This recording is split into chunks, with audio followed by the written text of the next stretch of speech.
You're listening to AM 1240 and 92.7 FM, Clutch with Keon Rose. Thank you for joining me today and making me just a small part of your day here on Nooga Radio and NoogaRadio.com. You know, I'm really excited about Tennessee basketball this year. I am. And the reason why I am is Derek Walker, who I have been trying to find video of on YouTube. It is really hard. It's really hard. There's like 3 videos of him on YouTube, and the third video that you find has clips from the first video in it. But he's been practicing and getting in shape for this upcoming basketball season for the Tennessee Vols, and they really like him a lot. He's going to be a freshman this year, and he to me is interesting because he is so physically imposing.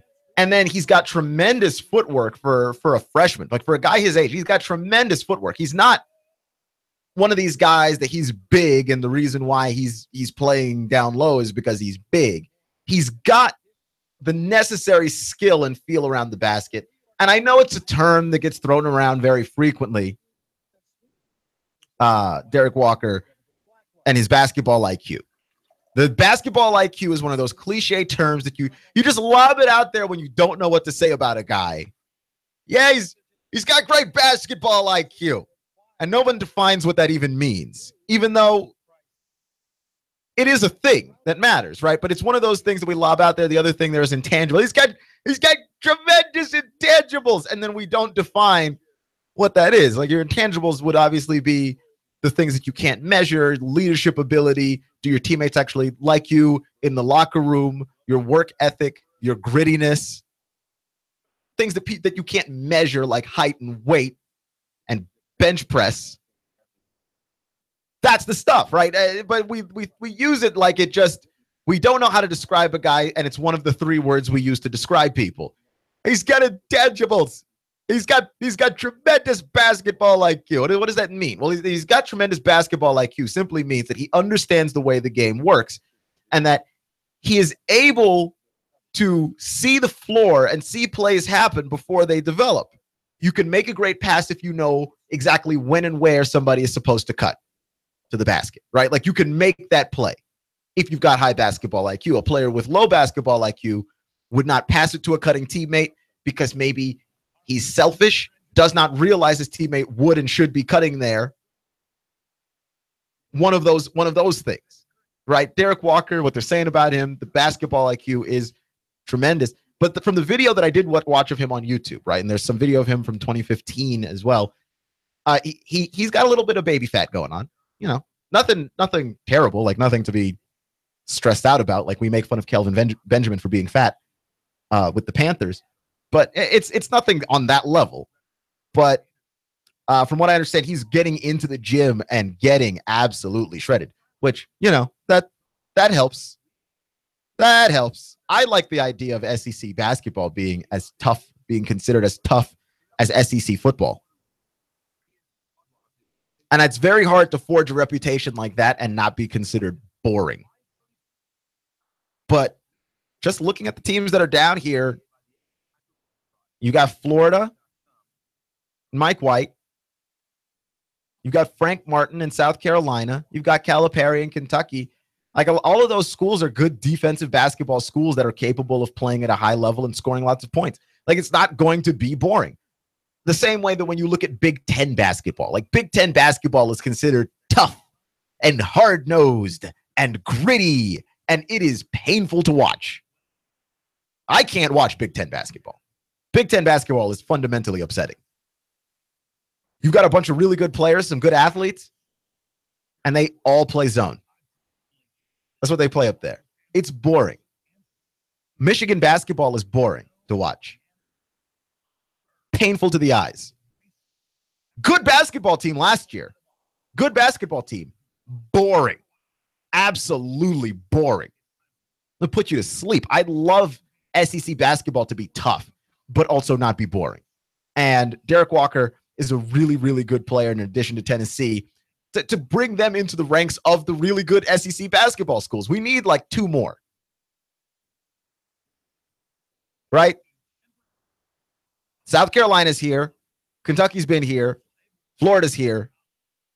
I'd like to say Tennessee is here. We need one more after Tennessee to say, oh, the SEC is good at basketball again. And I can't imagine on any level that it's LSU. Texas A&M is in a good spot to recruit basketball players. They should probably, do it, but they've been up and down. I would say the SEC needs like one more team after Tennessee if this is Tennessee showing up, because I'm looking at Tennessee signees.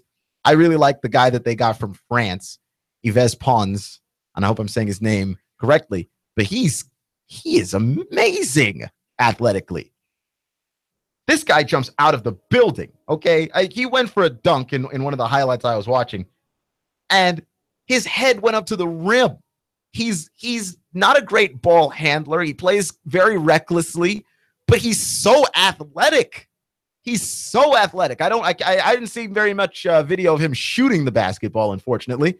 So there go your dreams of spreading the floor. But in terms of a guy that's just freaky athletic and a solid defender, oh my gosh, it's him. It's 1,000 times him. I really think that this Tennessee basketball team is going to be a very good basketball team. It's going to probably make the tournament. But more importantly, it's going to be fun to watch. It's going to be fun to watch. I do not want to sit down and watch boring basketball. I don't approve of it. I don't think that people should sit down and watch bad stuff. Don't watch bad movies. Don't eat bad food. Don't entertain yourself with garbage. I think that that's what happens. Like we allow ourselves to watch these horrible reality TV shows that come on in the summer. You watch America's Got Talent, but like if America's Got Talent came on during, I don't know, the fall, when all of the new TV shows come out, right? And your favorite shows are coming out on Netflix and Hulu. You're going to watch America's Got Talent? Some people would, but I wouldn't, right? People are watching The Bachelorette because it's summer. Like, don't settle for bad stuff just because that's all the networks have. Do something else. Right? And don't sit down and watch bad basketball if the basketball's bad. Like, I just don't watch Big Ten basketball. Big Ten basketball is banned in my house. I watch Michigan State because I like Izzo. Everybody else is banned.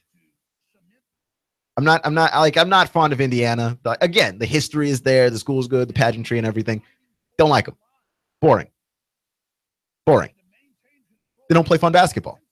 I watch Pac-12. I'll stay up and watch Pac-12. I watch ACC. There's some fun teams in the Big 12. Don't watch Big Ten basketball. I don't do it. It's not fun.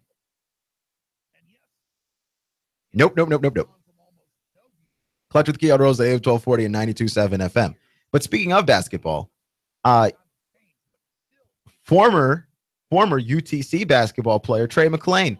Trey McClain's going to be playing in Summer League for the Phoenix Suns. So I wasn't actually going to watch the NBA Summer League. You usually watch the NBA Summer League when your team is bad and then they draft a bunch of rookies and you want to watch the rookies play. So I'm a nerd. I watch Summer League, but this year I didn't plan on watching Summer League. That wasn't where mentally I was going to go. Because the team I root for, they don't have anybody new coming in. They're as I mentioned before, all locked up in terrible contracts. So there's no point. They didn't have a draft pick this year. I wasn't going to watch the Summer League, but Trey McClain's going to be in the Summer League. So now I got to watch the Summer League, right? The Phoenix Suns, Trey McClain, former UTC Mock, and had a good career at UTC, right? It was an up and down career, right? Like the sophomore year wasn't great. He had a breakout freshman year. The sophomore year wasn't great. The junior year was amazing for Trey McClain. And then he got better the senior year, even though the team didn't play well and fell apart at the end of the season. He elevated his game. And so, yeah, hats off to him. I hope he does a fantastic job out in Phoenix, and I hope he makes the team on some level. I think he's certainly a capable player, and I'd like to see him make the squad. So, yeah, you can watch NBA Summer League. It's usually easy to find, and the NBA makes it free. You might have to download the NBA Summer League app at some point whenever that starts to be a thing. But I think it's well worth it just based on we've got a local guy in the NBA. Let's go for it. Let's root for that guy. So I'll let you know the schedules of that stuff when that stuff comes out. But yeah, I'm very excited to see that go the way that it's going. Clutch with Keon Rose on AM 1240 and 92.7 FM. I've talked multiple times about baseball and its unwritten rules and how the unwritten rules are the reason why people don't like baseball. Like it feels like an old sport. It is an old sport, but it doesn't have to feel so old, right? The players that are the stars, Bryce Harper, Mike Trout, these guys are good and they're young. Manny Machado. I mean, we've got a lot of young, great baseball players in Major League Baseball. And yet we're still playing this game with like old man rules. You can't hit a home run and stare at it. You can't slowly trot around the bases. Why? Because you might hurt somebody's feelings. And I don't understand how that's still a thing. I don't understand how that still works. Yasiel Puig, the former Chattanooga lookout, now Los Angeles Dodger, Yasiel Puig, has gotten into he's gotten into a beef with the Mets. Which New York Met? All the Mets. Yasiel Puig is in a beef with all the Mets, with the Mets. That's what the headline read when I read it. Okay? The CBS sports story. Yasiel Puig settling the Yasiel Puig Mets beef once and for all. Yasiel Puig is in a beef with all the Mets. And to be fair, Yasiel Puig is not a powerfully likable guy. He was not a powerfully likable guy when he was here. He wasn't a powerfully likable guy when he first got to LA, and he was playing well and they liked him, and he was cocky and arrogant, but not like cocky and arrogant outwardly to the fans, cocky and arrogant inside the organization, like he had arrived or something. And you're like, no, you're the young guy. You haven't arrived yet. You haven't done anything yet. But he is a talented baseball player, so I mean, it's going to happen at some point. The issue that I have with Yasiel Puig is that he has sort of put this target on himself. And I understand where the reputation of a man who is all about showing up his opponents precedes him. But, and I cannot stress this enough, if you don't want a guy to celebrate after he scores on you, there is a way to do that. Stop him from scoring on you. Pitch better. Pitch better. Or walk him. If you don't want him to celebrate home runs, don't let him hit home runs. Because that's grown people stuff right there. We live in a competitive world. If you don't want someone to do something to you, you can stop it. You have free will. You have power of agency. You have control in your life. And don't ever tell yourself that you don't have control in your life, right? Like you can go home. I got picked on when I was a kid, and you can go home and cry about it. But at some point, the people who are picking on you, the people who are making fun of you, you have to stand up to them. You do have to. I'm sorry. Like and you don't get any help from that. You don't get any help from your parents on that because you'll never get the respect. You've got to fight back, right? And I'm not advocating violence necessarily, but you've got to say something. You've got to react in some way. You simply cannot allow yourself to be bullied, right? Yeah, the bullies shouldn't be bullying you, but you have to fight back. You have to draw a line in the sand that says, hey, you are going to pick on me, and I am going to make sure that it's not any fun for you whatsoever. That's where you have to go with that. You can't be in Major League Baseball talking about we are pitching to a guy, he hits a home run off of us, and we're mad at him because he celebrated too hard. There was a step in that plan where you could have interrupted the home run process. You really could have. And baseball's got a lot of tradition, and it's got a lot of history. But who cares? If a guy wants to celebrate scoring, let him celebrate scoring. What you have to do is to stop him from scoring, not punish him for scoring. And not the league even just a random team can just say, we're going to punish a guy for celebrating.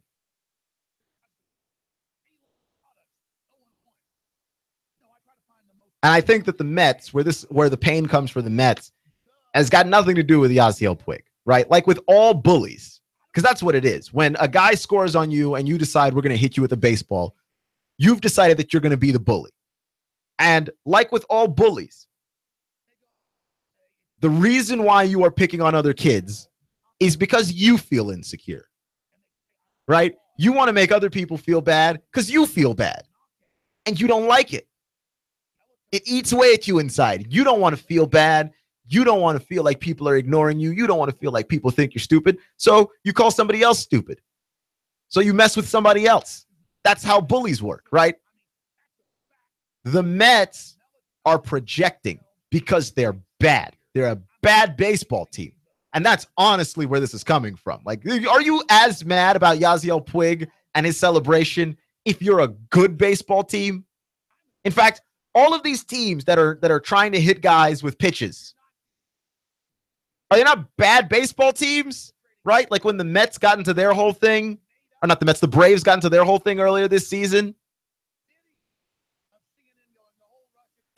Was it not because they were terrible? Usually the teams that I find over the course of a season, like it gets to be about justice and respect. That's what this is about, yes. And they can tell you that all they want to. But the truth of the matter is, this isn't about respect. This isn't about the unwritten rules of baseball. You're frustrated that you're a bad baseball team and you are taking it out on somebody else. Like you can't win the war, so you're like, well, I'll win a battle or two, I guess.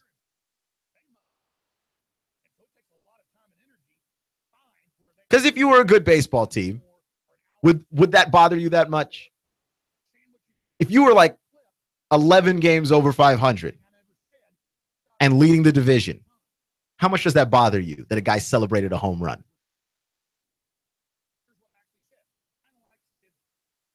You're a bad baseball team. And you're jealous and you're envious and you're taking it out on somebody else. And that's not how grown-ups work. I'm sorry. Oh, it's so childish. Why would you do that? Am I seriously to believe that you as an adult think that this is an okay way to act? This is crazy. This is absolutely crazy. And it's crazy to me even still that baseball players do not care what we think. That I am not the first person, nor will I ever be the last, to argue that what happens inside a baseball diamond in terms of punishing other players is insane. And no matter how many people say this is crazy, the thing that's even crazier than that is that baseball players hear us, they don't agree, and they don't care that it looks bad. Like the optics of it are just terrible. The optics of throwing a ball at somebody trying to hit a pitch and throwing it intentionally with the purpose of hurting that person merely because they celebrated something is ridiculous. I have played basketball, pickup basketball games where people talk trash and it doesn't get that serious. Right? Why does this have to come down to your pride? Because it's crazy to me that your pride does not apply to you being a good baseball team. Like, you're not mad that you're a bad baseball team. You're mad that somebody danced. You're mad that he stared at the ball after he hit it.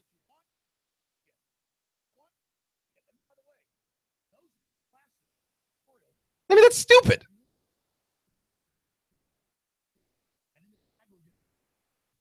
It's beyond stupid. And there's no explanation for it. And like the more we try to explain this, right? We reason it out. You come up with cogent arguments as to why it is that you shouldn't do that. Kids are watching. Right? Like that's not how you teach a kid to handle life. Kids are watching. Baseball players do not care. Like, just do not care what our opinion is. Oh, no, he's not celebrating on me. I'm hitting him. And that to me is the most amazing statistic of all of this, is that every year someone is going to be hit by some pitch. And we will know. We will know that someone's getting hit by a pitch. That's just the way these things work. It's bad for baseball. It's a bad look. And baseball players do not care. Clutch with Keon Rose at 8:40 from 92.7 FM.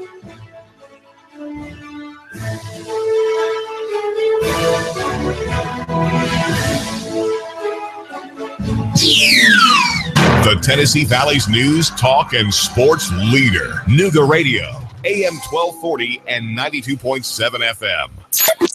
3, 2, 1. Chattanooga Radio, AM 1240 and 92.7 FM's news now. The city council voted and short-term vacation rentals are no longer allowed in most of the city of Chattanooga. A zone called the city overlay has been set up where short-term vacation rentals will be allowed. Those who are operating legally now will be grandfathered in and will be allowed to continue to operate. Those who are operating so-called illegally will be forced to pay a $50 fine every day of operation. The decision passed 7-1.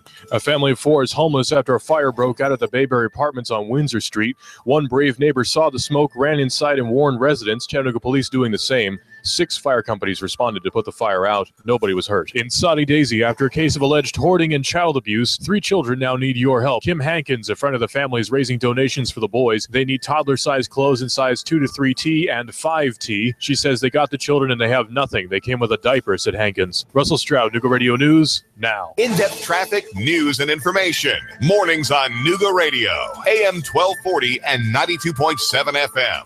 Staying a bit milder out there through your nighttime hours with some late clouds pushing in, lows into the upper 60s. For Thursday, more clouds with scattered showers and thunder showers heading in from the south, highs into the lower 80s with scattered showers and thunder showers likely Friday and Saturday, highs 82 to 85. Check out Office Depot and Office Max. While you're taking care of business, Office Depot and Office Max are taking care of you with all Work Pro chairs and Magellan furniture on sale through the 4th of July. And I'm Machine 12 Chief Meteorologist Patrick Moore on Nooga Radio AM 1240 and 92.7 FM. Hi, this is Eric Pelton. Taxes, accounting, business advice. I've got a neat brochure, 12 ways to improve your business profits. Come on by for a free consultation and we'll give you a copy.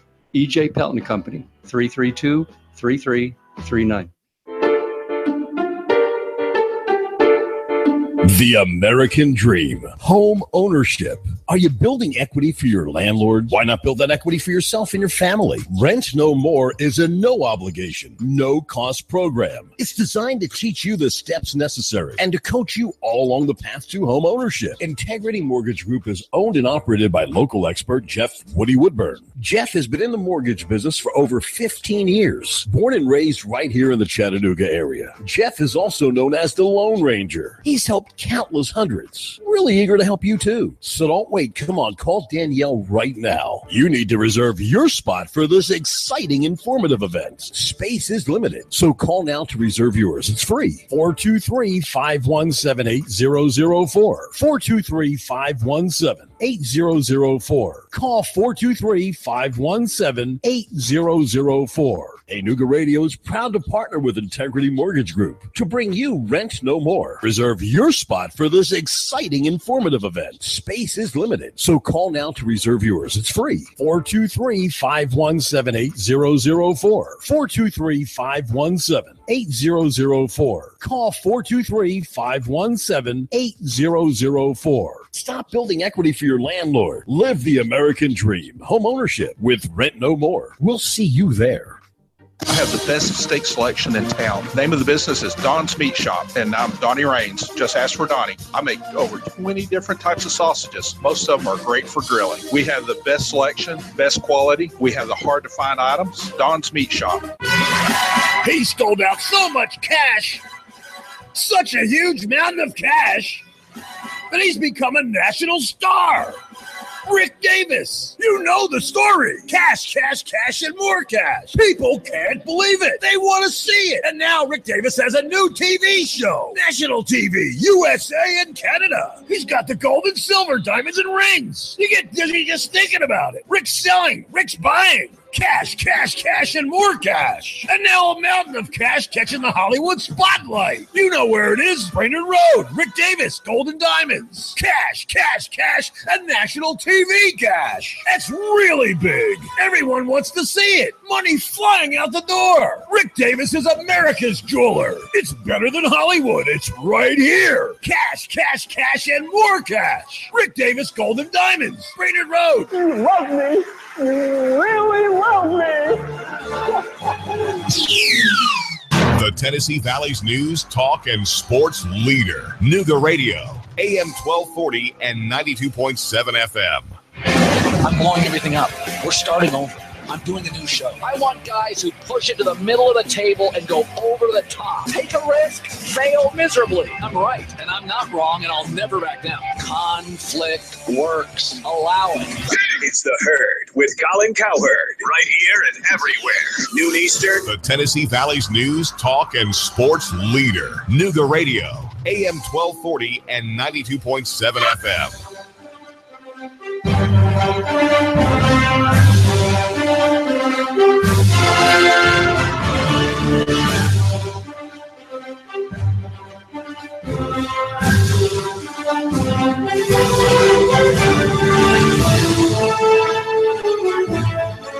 So I realize I talk about Cam Newton a lot. But is Cam Newton's the most interesting player in the NFL? Yeah, so I gotta talk about Cam Newton a lot. And you know, he played at Auburn, and we all saw him. The one season that Cam Newton started at Auburn, Cam Newton terrorized the entire SEC. I mean, we watched it. We watched that LSU game, right? The day after Thanksgiving, where Auburn was down early, and then Cam threw the whole team on his back. He put the team on his back, though. And dragged them to victory, essentially. We all saw Cam Newton do that. Cam Newton, to me, has become the most fascinating player in the NFL. And I'm more interested in fascinating players. Best players are great. We can talk about the best player, but there's only so much I can say about Brady and Rodgers. Those are the best players in the league to me. Right? When J.J. Watt's healthy, there's only but so much I can say about J.J. Watt. Players that are really good and we don't really have a whole lot of flaws to talk about when we talk about those guys are great, but they're not interesting. Talked about it yesterday, too, with when something is good, I find it very difficult, and also audiences don't find it interesting. People will turn off the radio. They don't find it very interesting when you just talk about how good someone is for 10 minutes. They don't care. We know Tom Brady is good, right? Like anytime you talk about it, you talk about it with some kind of qualifier. Like Tom Brady is good and he's underpaid. Tom Brady is good. His team's not any good. Tom Brady is good, but how much longer can it last? There's always some kind of qualifier when you talk about how good somebody is. LeBron is good, but this is 14 years in. LeBron is good, but can he beat the Warriors? We're not just talking about how good a guy is. Good is good, but not always interesting.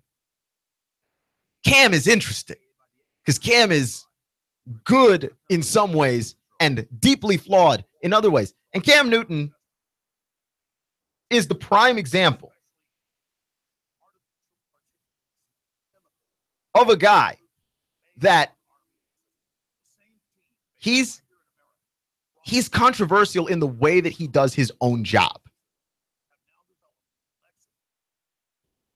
He is incredibly athletic, physically strong and imposing, and at the same time, despite the fact that he plays quarterback, not an accurate passer. Not an accurate passer. And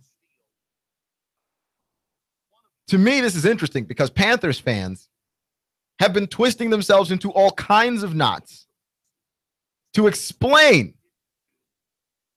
Why, no. In fact, Cam is good at passing. Cam is accurate. And I read an article today that astounded me in both how out of its way it went to put Cam's passing ability in a positive light and the stupidity that you have to conjure up to do it. Here's what I'm talking about. Okay, the article basically says Cam Newton is as accurate as Steph Curry, and then proceeds to compare Steph Curry's three-point percentage with Cam Newton's passing averages. Now, if you are shaking your head right now as you drive home from work or whatever you happen to be doing, then you realize the stupidity of this also, that you can't compare this across sports. You can't make a one-to-one comparison, Steph Curry's shooting accuracy and Cam Newton's passing accuracy. Because at that point, why not just compare everything? Right? Compare Cam Newton's passing accuracy to Ted Williams' hitting. Right? Compare that. Why not? Compare percentage of Cam Newton's passes he's completed to percentage of races that a NASCAR driver finishes inside the top 10. Why not? Since we're just ridiculously comparing things across sports that don't matter. While you're comparing that, compare Cam Newton to the amount of fairways that Brooks Koepka hit when he was winning the U.S. Open. Why not? I mean, it's the silliest argument I've ever seen in my entire life, and I wouldn't really give much credence to it, but I just want to understand, why is it that we can't accept that Cam's not a great passer? Why must he be a great passer? He's a great quarterback despite not being a great passer because he has other physical tools that give him the ability to play the quarterback position. What does he have to be an accurate passer for? Like, you'd love it if he were, but he's not. That is not who he is. And last year was one of his worst seasons. The year that they went to the Super Bowl, that was Cam's most accurate season, and it wasn't all that accurate. He's not as accurate, right? Tom Brady is one of the most accurate quarterbacks I've ever seen in my life. So is Dan Marino. But Dan Marino and Tom Brady had to be accurate. They're not fast. They're not big, strong, physical specimens who are impossible to tackle. So they have to be accurate. And some guys get to be the total package. Andrew Luck gets to be both impossible to tackle and incredibly accurate. Ben Roethlisberger gets to be very hard to tackle and incredibly accurate. Some people have both. That's life. But a lot of times, you have a skill, and your high ability of skill makes up for certain physical abilities that you don't have, right? Michael Vick, throughout much of his career, was not an incredibly accurate passer, but like, why did he have to be? He was the fastest dude on the field. And nobody felt the need to tie themselves into pretzels to try and somehow defend Michael Vick's accuracy. I mean, you have to defend Michael Vick in lots of other ways. Like, is Michael Vick really sorry for what he did? Or is Michael Vick really capable of leading a team to a Super Bowl? There were lots of things that you had to defend Michael Vick on. But no one tried to defend Michael Vick's accuracy issues, and he became a more accurate passer later in his career. No one tried to defend that, though. The facts were the facts, and the facts are Cam Newton's not an accurate passer. And he can still win football games without that. You need to put the team around him that complements his skill set, which is why you go out and draft a Christian McCaffrey.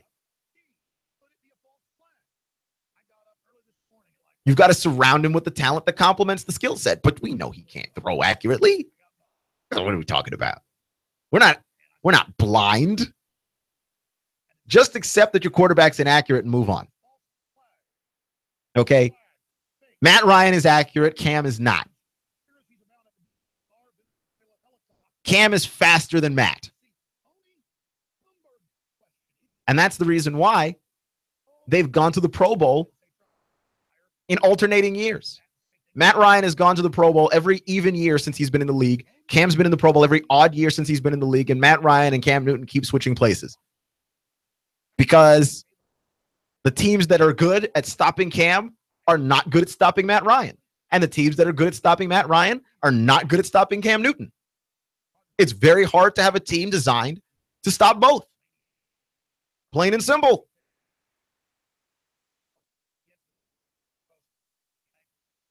Plain and simple. This is craziness. It's absolute craziness. So we've been hung up on boxing recently. And when I say we, I mean the world. The world that doesn't watch boxing has been hung up on boxing because Conor McGregor and Floyd Mayweather are fighting each other. And yeah, I guess that's a thing that you could pay attention to if you want to. I won't. I will watch the press conference. I'm not saying nothing around this fight is worth paying attention to. The press conference will absolutely be glorious. Conor McGregor is really good at talking. In fact, Conor McGregor is so good at talking that Floyd is training harder. Because Floyd usually has an unrealistic amount of pressure on him to make a fight look good, to sell a fight. Because Floyd is the guy that has to talk the trash. Floyd is the guy that has to draw all the hatred to himself. This is not going to be one where Floyd has to draw all the hatred. Conor McGregor is going to come out and he's going to say a lot of things.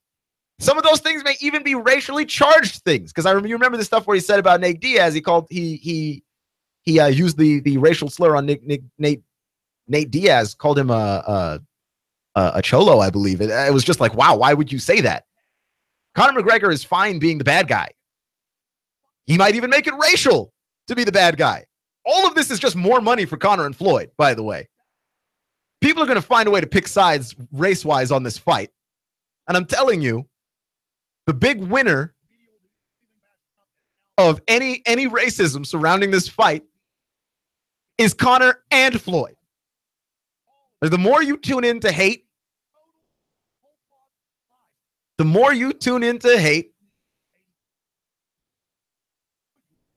the more money they make. I'm going to tune into that. But if you want to watch real boxing, real fighting, we've got a month later, we've got the Triple G versus Canelo fight. Gennady Golovkin versus Canelo Alvarez, which that one is going to be absolutely spectacular. But also, Manny Pacquiao versus Jeff Horn is going to be a very good fight. It's going to be a very interesting fight. I'm looking forward to that fight. And Manny Pacquiao, since he lost to Floyd Mayweather in that lopsided fight, he's won 2 straight fights since, convincingly, unanimously by decision both times. And, Jeff Horn's a capable boxer, younger, only 1 loss on the record. Actually, 1 draw. He's no losses. 16-0-1 is Jeff Horn. And the fight is going to be for free. You can watch that fight for free on ESPN. This is not something that you're going to need a pay-per-view for. And if for some reason you're like, I don't know if I want to watch Pacquiao and Jeff Horn, here's something that you can do with any other sport now. You can tune into the fight and see if it's a good fight. If it piques your interest, you can continue watching. If it doesn't pique your interest, don't watch. I mean, it's that simple. And for no other fight this year will that be an option. But ESPN is dedicated to showing more fights, more boxing matches live on TV. And I think that this is where boxing is going to have to go to stay in the public eye. This idea that somehow boxing is dead is insane because the people who really like boxing still go out and watch boxing. The boxing's not dead. Boxing's still here. Baseball's not dead either, by the way, because all the local money from those teams is still funding baseball, and they're making a lot of money. They're making a killing. All the local money. People still watch baseball, but they don't watch the whole league the way you can watch the NBA and go, I don't know how the Hawks are going to do this year, but I like watching Westbrook. All right? I don't necessarily know what my team's going to do, but Jimmy Butler and Andrew Wiggins together seems interesting. You don't have that for baseball. People don't watch all baseball. You watch your team play baseball. But that's enough to make baseball enough money where baseball's making a ton of money. That sport is not dead. It is not dying. It has localized. It has evolved and adapted to account for what it is. Boxing's not dying either. The people who watch boxing, when a big fight rolls around in the world of boxing, stand up and watch. It's not being killed by anything. We keep expecting this to go away. It's not.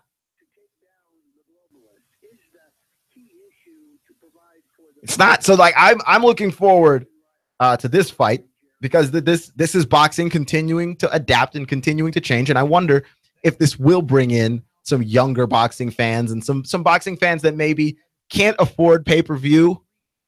Because I think the UFC has done a very good job of connecting to people who don't necessarily have the money or the funding to sit down and pay for a pay-per-view or whatever. Sure, Mayweather is involved in the biggest spectacle of the year, but there are more quality fights happening if you'd rather watch those. Pledge with Keon Rose at AM 1240 and 92.7 FM. The big news of the day, Chris Paul running for his life away from the Clippers. Traded to the Clippers, to the Rockets, so he's able to get the max and still head to the Rockets and try and give the Rockets something that can push them over the top.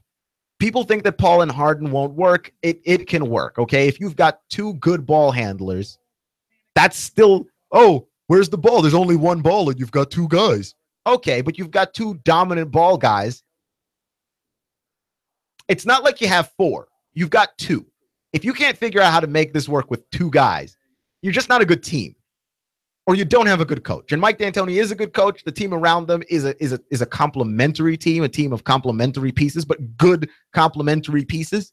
So I think that they can make this work. We've seen it work. Cleveland, hello, LeBron, Kyrie, they're both ball dominant guys. LeBron's the better passer. Kyrie is the scorer.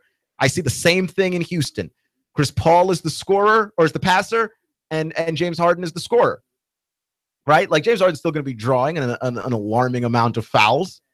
And Chris Paul is still going to have the court vision that he does. And I think actually James Harden is a better passer of the basketball than is Kyrie Irving. Like, this could actually potentially work out better for them than anything in Cleveland is working for Cleveland.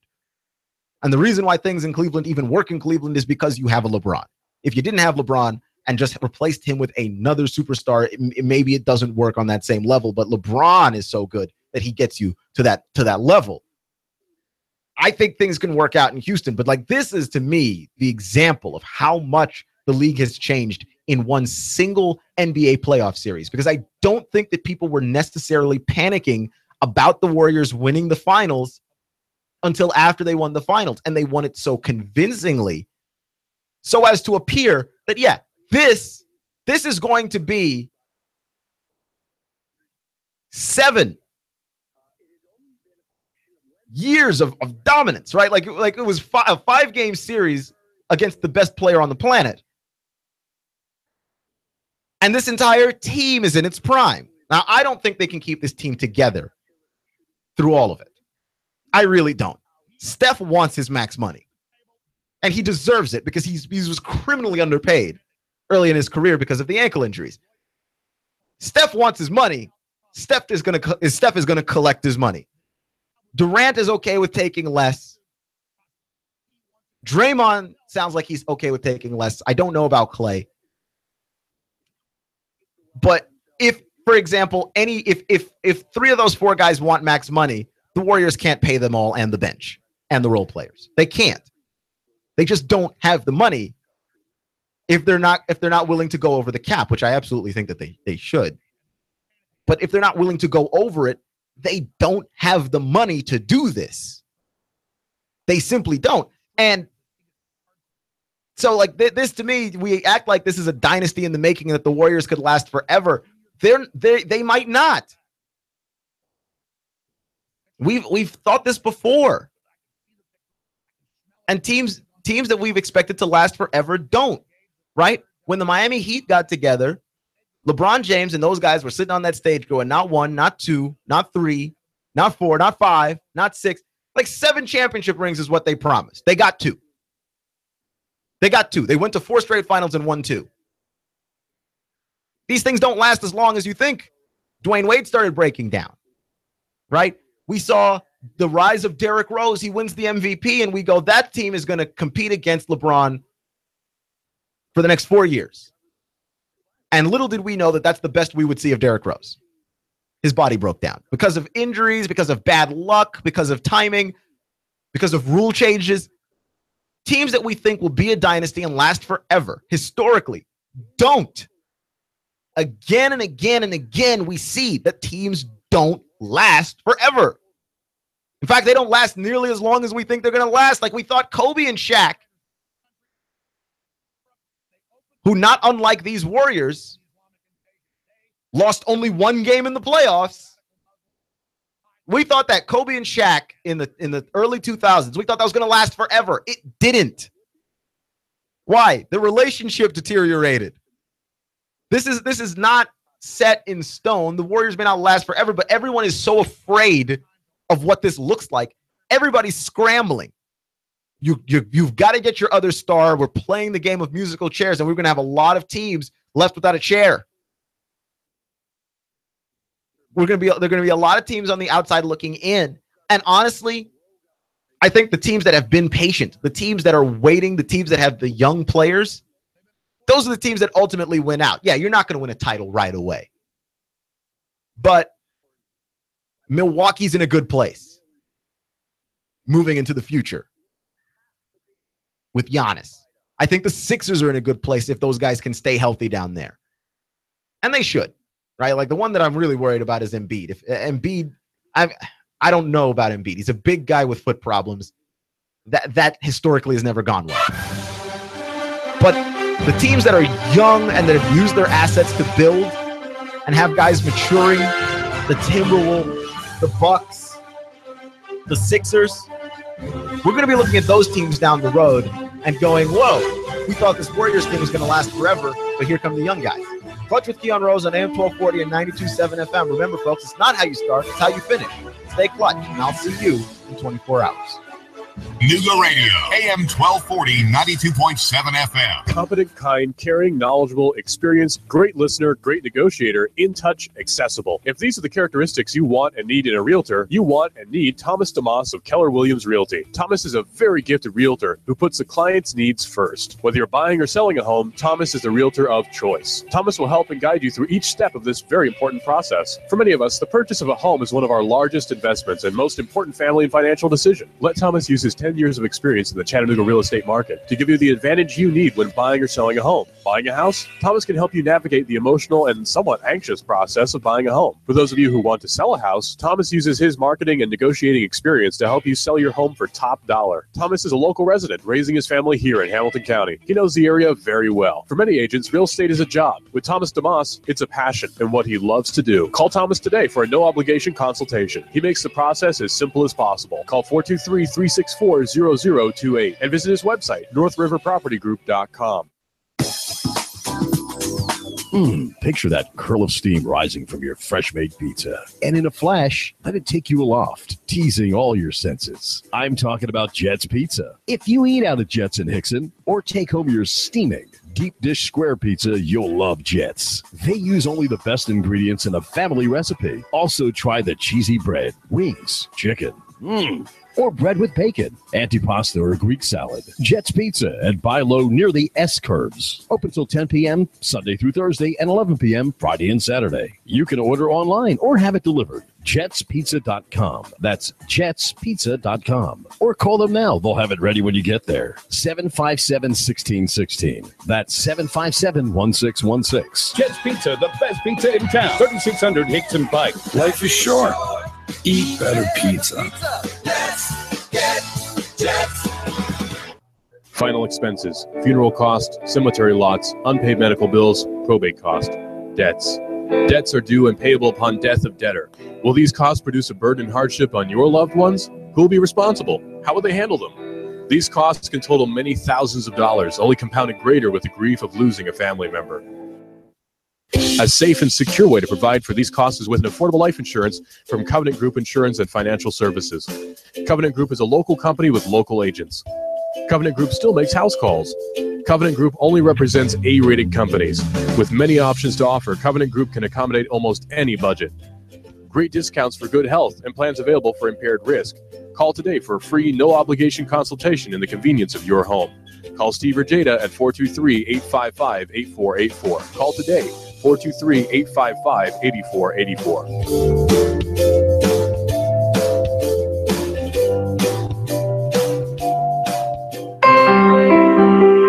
Are you looking for a gospel-oriented, covenantal, family-friendly Reformed church? Dayton Reformed Presbyterian Church is a body of Christ-centered believers gathering for worship on the Lord's Day from around southeastern Tennessee. Our congregation is reformational in its outlook. It has a traditional worship service regulated by the Word of God. Prayer, singing the Psalms, reading God's holy word, teaching,